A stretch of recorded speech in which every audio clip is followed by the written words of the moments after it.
Good morning, Knicks Nation. Today is Thursday. It is the third day of February 2022. I hope you're healthy and COVID-free today. And I hope your family is also healthy and COVID-free. And I hope that the needs of you and your family in terms of food, shelter, clothing, and health are being met. Blessings upon those that work in the healthcare field, trying on a daily basis to save lives, along with the first responders.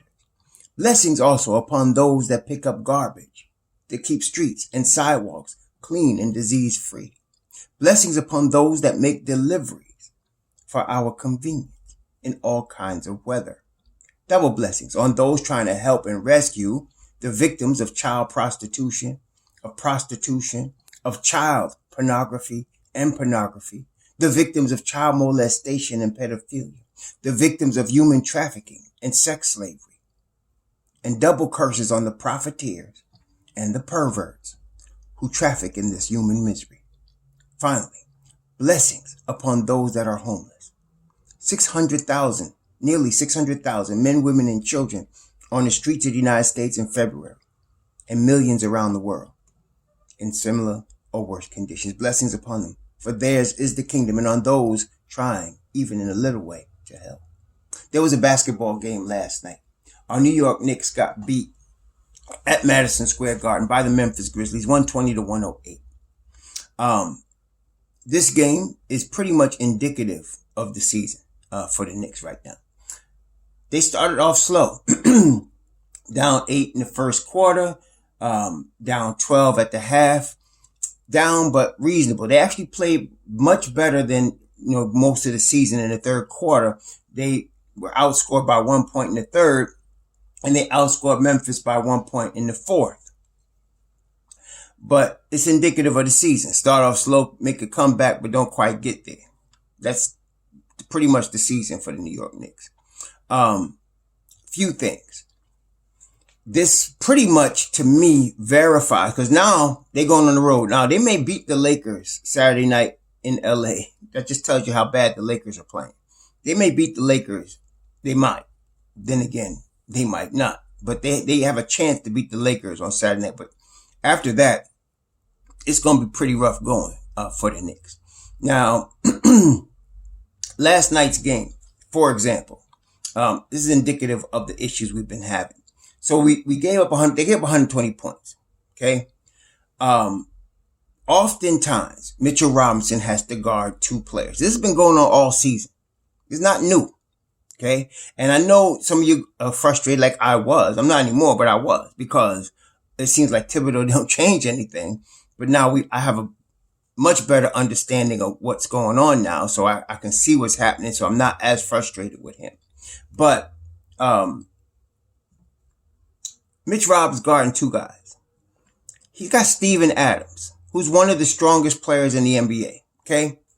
So if you don't watch a guy like a Steven Adams, you're going to miss him and he's going to flush it on you. Last night, MitchRobs was superb, guarding both Steven Adams and the people that were getting beat from the perimeter. And this is the problem with the Knicks all season.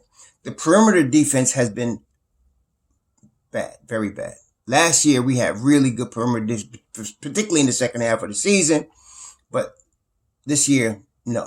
And of course, let's just look at it. I'm going to show you some things now. First, so he's guarding two guys. He ends up with 8 blocks. Now, that's a tremendous stat. That's rim protection right there, right? That's elite rim protection. But the problem is, the reason he ends up with the blocks is because guys are getting beat off the perimeter. Okay. A good game would have been if the team was playing good. Maybe he gets a couple of blocks. This guy's going to get beat. It's the NBA. But the score wouldn't have been as high. They wouldn't have got as many open looks because everybody's doing their job. But no, he's got to guard multiple people. The only two guys on the Knicks last night, to me, that played defense, any defense in the starting unit was MitchRobs and RJ. Because RJ had to guard Ja. Ja is one of the toughest guys to guard in the world, literally. This is the league, man. And so he's tough. And last night, it was a battle. RJ was guarding him. RJ played 39 minutes. Ja Morant ended up 9 for 27. That's not by accident. Okay. Now he still scored 23, but he put up 27 shots. Okay. So RJ was doing the best job he could with Ja Morant. I mean, he was getting some help, including from MitchRobs, but for the most part, it was them two. You know, Ja could win the game by himself. This is the type of talent he is. So, you know, that was one. And then, of course, Mitchell Robinson, you know, he ends up with 14 points. He ends up with 11 boards, 7 on the offensive end, and 8 blocks. Everybody else, Randall was getting cooked. See, this is how bad it's gotten. If Julius Randle can play a game without arguing with the refs and can do something like I saw last night that I hadn't seen consistently all year, sprint back on defense, then we're like, oh, wow. Okay, I'm saying, oh, wow. I mean, maybe we got a chance today. He's got a decent mental state. He's sprinting back on defense. But he kept losing his man. And his man, for the most part last night, was Jared Jackson Jr., who scored 26 on 8 of 14 shooting. Because Julius kept losing him. And then from the 3-point line, he's 4 of 7. Okay? And it wasn't like Julius needed to help MitchRobs. No. Jared Jackson Jr. was stationed at the 3-point line a lot last night. Okay? Once Mitchell Robinson had to switch on him and guard him one-on-one, and Jared Jackson Jr. went to his left hand, Jared Jackson Jr. is another dude. He's one of those guys. He's good. Okay? He's the second option on Memphis. You know, but for the most part, Julius was getting cooked on threes. Just getting cooked. Okay? Okay, then of course, now, one of the only, in the starting unit, there were 2 players that had a positive plus minus. Of course, one of them was MitchRobs. The other one, surprisingly enough, was Kemba Walker. Okay? So Kemba was +1. He didn't score last night, but he wasn't as detrimental, you know, as he could be, overall. But that's not saying much. This is how we've gotten so low on our expectations that we take that. But from the point guard position last night, the Knicks were 3 of 18 from the field. 3 of 18. Quickly was laying more bricks. He could have built Madison Square Garden with the bricks he was laying. Okay, he had a 4-point play. He had a 3. But come on. The dude shot 3 of 11 and 2 of 7. We've been seeing too much of that from him. Okay, just too much. Now, look, I try to be realistic. Some of y'all arguing with me like, like it's my idea. Y'all need to calm down. Somebody had the nerve to say, I'm attacking Fournier. Some of y'all you need to go get your medication or something, man. Dang. But anyway, Quickly's last 10 games, man. He's shooting 31% from 3, 31% from the field. He's getting 20 minutes a game. He's averaging 8 points a game. I wonder what Deuce would do with those minutes. So anyway, the realism is once they do these moves I expect them to make, IQ will probably be the starter. And you know what? Even when he's struggling, I'll take him over what's going on now. That's how bad it's got. Okay. But last night, to me, he has not played well in a minute. The best game he had was the Houston game where he was paired with Deuce. That was the best game Quickly had this whole season. Mobb Deep, they didn't come through last night. They didn't come through. 8 points. Let's see. This is 19, 20, 23 points from Mobb Deep last night. Only Gibson was +2 and he only played 2 minutes. They've been reducing his minutes, which I don't mind. I mean, the cat is 36 years old, right? So we want to save him for times we really need him. And not only that, we want the kids to play. Speaking of that, Fournier. Okay. Fournier had me yelling for the Knicks to keep him last night because of how good this brother was shooting. But now that I had a night to sleep on it and they come back and think about this, it's a good time to sell high on Fournier. It's a good time to sell high. Look, the Knicks are 24 and 28. And I'm giving them 500 this year. I think they're going to end up 500. So you might as well play the kids, right? I mean, you might as well. It's not like you're going anywhere. And if you could make it playing with the kids, that's even better.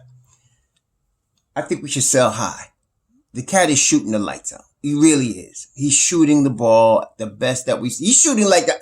Really and truly, honestly, Fournier is shooting the basketball like I expected him to when we acquired him. But now he's standing in the way of Quentin Grimes starting. Because if they did trade Fournier, Quentin Grimes would start. Okay? And you're going to get, once you get Grimes in the starting unit, not only, first of all, we know the defense will pick up immediately. Okay? Immediately. If he's in the starting unit. And if he's getting, Fournier got 33 minutes. If Grimes gets that, defense picks up immediately. Okay? That's number one. Number two, not only does defense pick up immediately, but you let him get in the groove. You let him get in the groove and he'll start shooting just like Fournier shooting. Okay? So we're not, and he's 22. Right? That's who you want out there. Then of course, I know we trading Kemba Walker. I know either one way or the other by February 10th, he's not going to be with the New York Knicks. And so, knowing Tom Thibodeau, if we still have Burks, who I hope gets traded too, I really want Burks to get traded also, because if we trade Burks and now you're going to start Grimes, you're going to start Emmanuel quickly. And that's fine. I'd rather Deuce, but we're being real here. He's going to start quickly. Fine. Okay. And Derrick Rose not coming back for 22 days at the earliest. That's Derrick Rose 22 days from now. This brings Deuce into the rotation immediately. Okay. Let's do that. That's what I'd like. That's what I would like. Like I talked to y'all about yesterday. I know I'm 100% sure now. Kemba and either Burks or Fournier are going to be traded. Okay, one of them too. But I'd like to see all three of them, move. That'd be the ideal. And again, there's a number of teams that could use both of those guys. I mean, Utah, Cleveland, Minnesota. There's a number of teams that could use either of those guys that are in the playoff hunt, and especially in the West, that are in the playoff hunt in the West. There's a number of teams that would use those guys. I mean, like I said, Dallas, Denver, Clippers, Lakers, Portland, all of them are in the play-in or the playoffs run right now.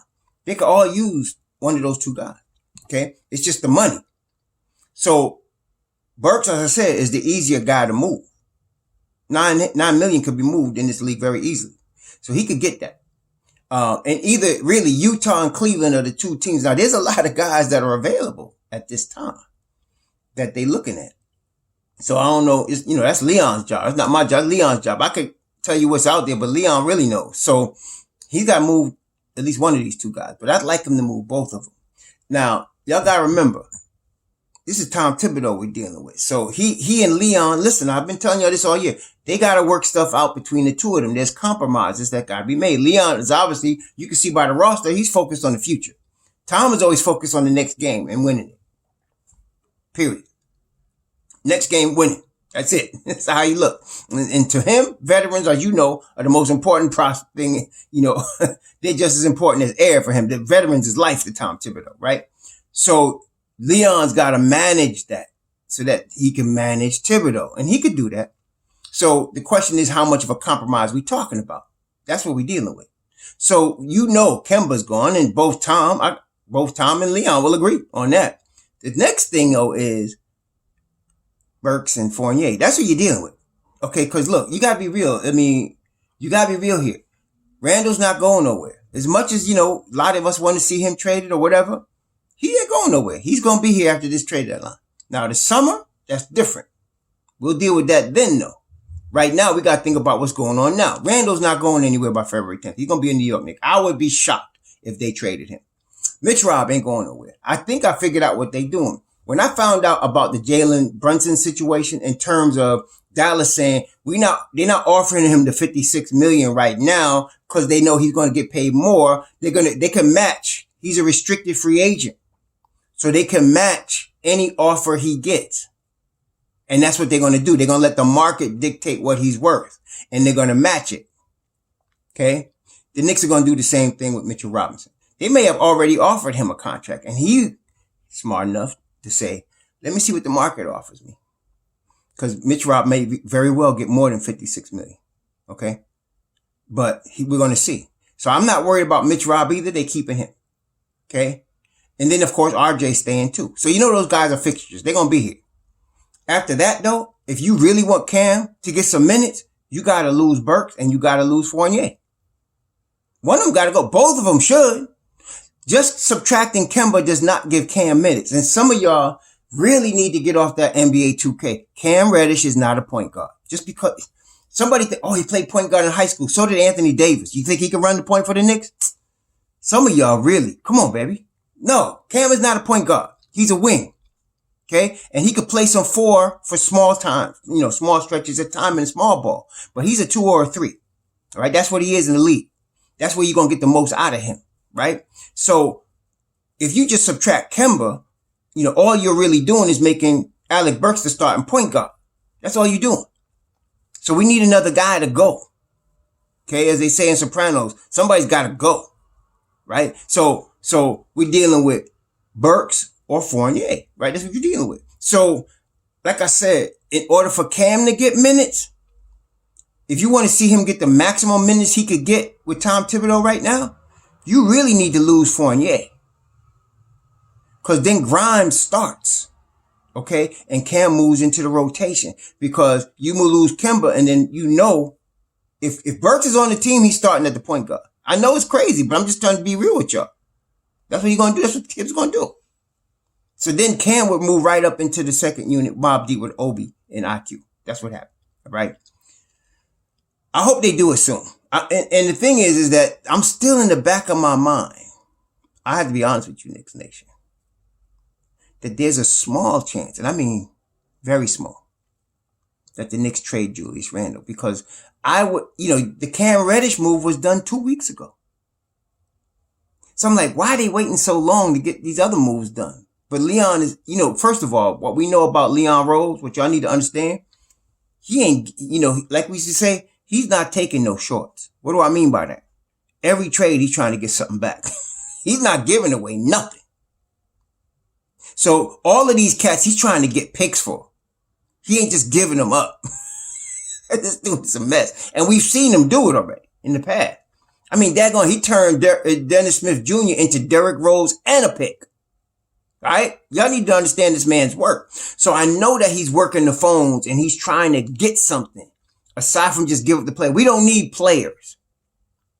Y'all need to understand that. Y'all still in that NBA 2K mode and the New York Knicks hate mode where every player on every team is better than our team and our players. Y'all need to get off that trip. Okay? No. Brother Funk, a Miles Turner. I want MitchRobs. You understand? Period. Because I think he's better. I know y'all tripping, but y'all can go ahead. It's my channel. I want MitchRobs. The hell with them. You know what I'm saying? So, but anyway, no, not every player on every team. And some of y'all definitely going to be tripping today. Oh, we need to go get Anthony Melton. Y'all seen him last night at the 3. Come on, man. Stop tripping. Let him stay on Memphis. We trying to get time for our young players. We don't need to go get nobody. We need to unleash the guys we got. Let me say that again. We need to unleash the guys we got. You ain't to go get nobody. Not right now. This is long-term strategy, baby. Once we see what we got, then we can go get somebody next year or next summer. But right now, we got to see what we got. So, yeah. No, I'm not trying to go. I think Leon's going to subtract and then he's trying to get picks. But today is February 3rd. And today's the day Julius could be traded. There's like I said, I think it's small. I really would be shocked if they traded Julius. I think he makes it past the deadline. Especially, you're not going to see, this is the reason. That's $100 million, right? So you got to take back. You can't really do an expiring deal with him. And y'all who talking this Russell Westbrook, will y'all stop listening to the crazy media out there trying to hype y'all? Come on, man. They know that the trade talk is catnip to some of y'all. Y'all should recognize. Come on, man. Some of y'all know basketball very well, but some of y'all get hooked into this NBA 2K trade stuff too easy. No, we don't need to make no moves and get no daggone Russell Westbrook. Or should I say Westbrook? No. They're not trying to do that. So I'm thinking, really, if you're not getting a De'Aaron Fox, you're not getting a Jalen Brunson, you got to bring back a salary for Randall. And I don't think they want to do that right now. So I think Randall stays, but this February 3rd thing today it's in the back of my mind. So anyway, they need to do something though. Now, this kid that hit the dagger last night, Zaire Williams, man, I liked him last year, but I did not want the Knicks to pick him. I wanted Grimes before Zaire Williams. And the reason I did, not that I didn't think Zaire Williams was going to be a good player. I thought it would take him a year or two because he's so skinny. I said, man, he too weak. He too light in the butt. He going to need another year. He's a long-term project. But this young man played 33 minutes last night, scored 21 points, 3 of 5 from 3, including the dagger. I said, dag, he's good, man. So Memphis, they play their rookies. They play their young people. Desmond Bane in his second year. Zaire Williams, John Morant in his third season. Jackson in third season. They play their cats, man. They play their kids. Brandon Clark even. He's 10 points off the bench, 7 balls. Pogo stick through. But that's not us, obviously. If the Knicks had that roster, some of y'all have been asking for half these guys to be traded already. That's the real.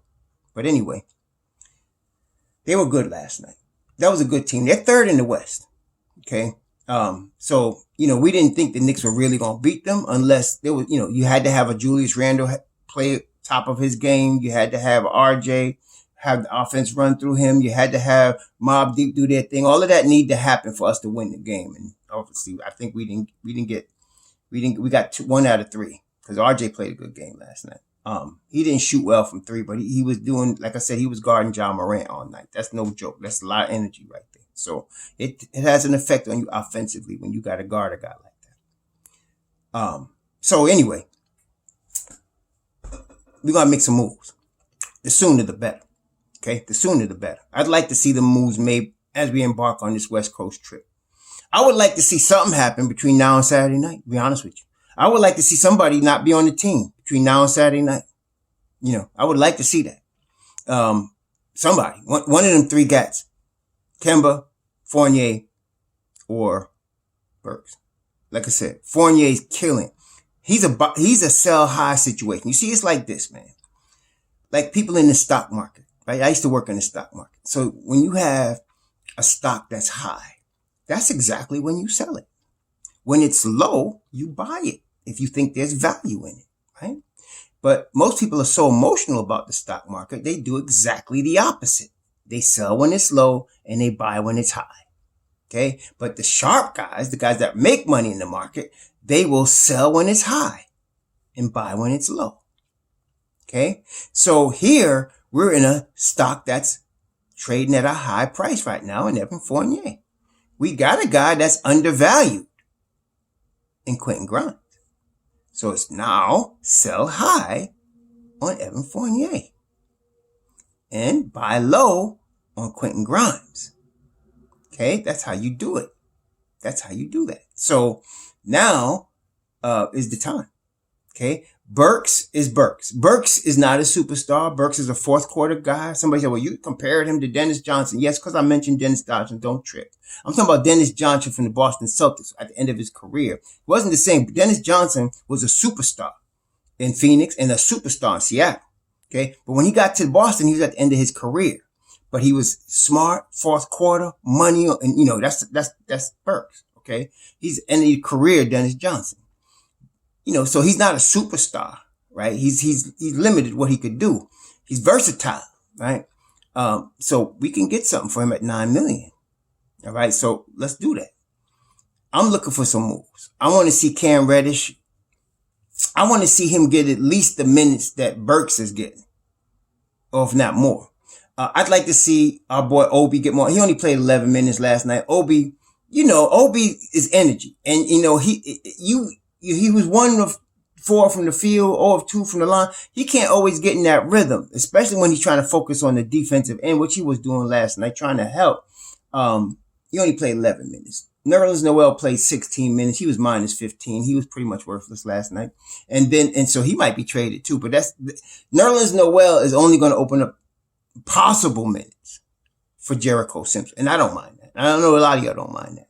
So let's see what happens with that. But I want McBride and Reddish in this rotation. Forget all this other crap. I want McBride and Reddish in this rotation. Please get rid of these 3 guys. And let's see if we can move on with these kids, man. Okay. And I believe these kids, though they kids, are going to perform at a higher level than people think. And, let me get one more thing straight before we close today. Look, I didn't just start looking at Deuce McBride in the G League this year like some of y'all do. What? Because he caught 39 points twice? You thinking that's why I'm high on him? What's wrong with y'all? I've been watching. I saw video of him. I was watching video of him last spring from his freshman year at West Virginia, then his sophomore season. And as y'all know, I wanted the Knicks to get this kid. Okay? And so what he's doing in the G League don't surprise me at all. Not at all. I'm expecting him to put up some serious numbers when he gets serious time in the NBA on the regular level. So I just need him to do that. Okay? I'm not surprised he's killing the G League. This cat is good. Period. So I need him to get some serious regular minutes, not this spot situational crap. So look, that's all this game told me last night. Let's move these 3 cats. Let's get them 2 kids into the rotation and let's roll with that. Okay, let's roll with that.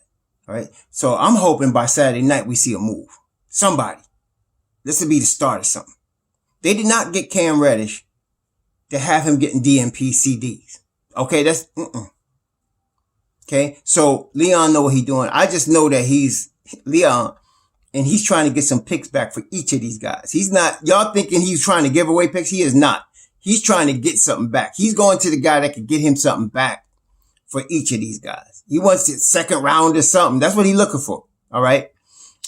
So he might do Kemba a favor and waive him because, eat his contract at $18 million. He might do that, but I doubt it. Leon don't take no shorts, man.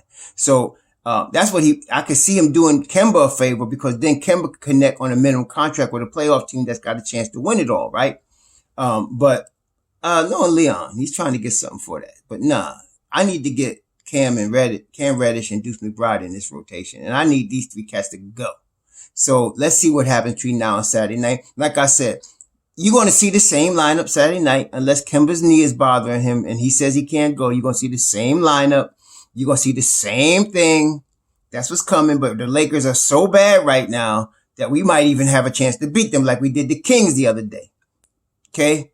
So it is what it is. I'm not as concerned with the record anymore. I thought we were going to win 50 games this year, and y'all know that. But now that's over. Okay? That's over. So now I just want to see these kids. All right, so let's get them going, baby. Let's get them going.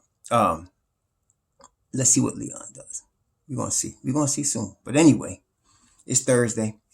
One more day till Friday. The Knicks play the Lakers Saturday night. We'll see what happens tomorrow. I might do a video tomorrow previewing that game. But yeah, that's where we at right now, Knicks Nation. That's where we at. So let's see how this develops. I really want to see these moves get made. 2 of these 3 guys are going to go. I would like to see all 3 go. But we'll see what happens. Shalom.